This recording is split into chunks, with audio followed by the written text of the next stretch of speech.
வணக்கம் நேர்களே. சிந்தனைகளை சிதறாமல் செயல்பட்டால் சாதனைகள் புரியலாம். வாருங்கள், ராஜயோக சக்தி மிகுந்த ஆழ்நிலை தியான இயக்கம் வழங்கும் தகவலை கேட்கலாம்.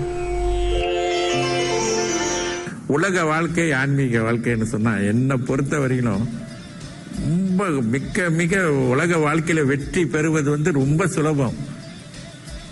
அதுக்கு தேவை என்ன தெரியுங்களா? தன்னம்பிக்கை. அது யோக சக்தி இருக்கு. யோக சக்தி இருக்கும்போது தன்னம்பிக்கை, யோக சக்தி ரெண்டும் போதும். முயற்சி, உழைப்பு, விடாத முயற்சி இருந்துச்சுன்னு சொன்னா நான் வெற்றி அடைஞ்சே தீர்வேன்ற அந்த வைராக்கியம், அதுக்கு நான் கண்டிப்பா நான் வந்துருவேன், வராம விடவே மாட்டேன்னு அப்படின்னு இருந்தா கண்டிப்பா மேல சுலபமா வந்துருவாங்க. வர வரையும் கொஞ்சம் கஷ்டப்படுவாங்க, அது வந்த பிறகு விறுவிறுன்னு வந்துடலாம். எந்த விஷயமும் வர்றதுக்கு தான் கடினம், வந்துட்டாங்கன்னா அப்புறம் அங்கிட்ட ஒன்றும் இல்லை.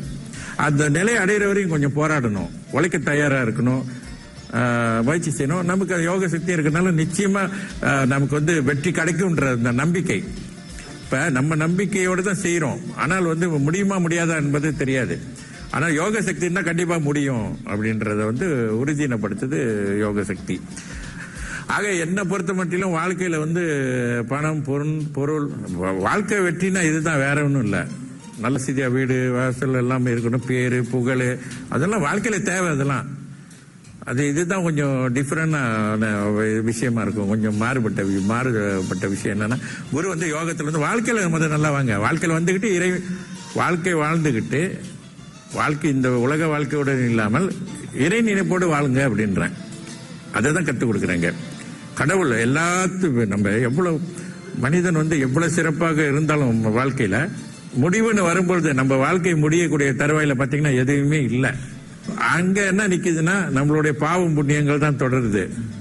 பாவம் புண்ணியங்கள், நம்ம செய்யக்கூடிய தியானம், கடவுள் வழிபாடு, அதுதான் நான் உங்களுக்கு கிட்ட கடைசியா வருது. ஆத்மா அது ஆத்மா அழிவது கிடையாது, ஆத்மா அதை தான் கொண்டு செல்ல போகுது. ஆக அதுக்கு தான் இறை வழிபாடு செய்யணும். ஒரே பூஜைகள்லாம் நான் கத்துட்டு தான் நான் செஞ்சதான் நம்ம வழிபாடு செய்யறது அர்த்தமே கிடையாது. உண்மையா பிரார்த்தனை, கடவுள் இடத்துல உண்மையாக பிரார்த்தனை செய்யணும். தெரிந்த அளவுக்கு வழிபாடு செய்யலாம். ஒண்ணுமே சில தியானம் செஞ்சுட்டு இறைவனை பிரார்த்தனை செய்யலாம். நீங்கள் தியானம் செய்தீர்கள் என்றால், முறையாக தியான பயிற்சி செய்துட்டு வந்தீங்கன்னா கண்டிப்பா அது பலன் கிடைக்கும். அந்த விளக்கத்தை தந்தவர் டத்துஸ்ரீ குருஜி அவர்கள். நேயர்களே, வளமான வாழ்க்கைக்கு சிறந்த சிந்தனை தேவை. அந்த தகவலை கொண்டு வந்தது ராஜயோக சக்தி மிகுந்த ஆழ்நிலை தியான இயக்கம்.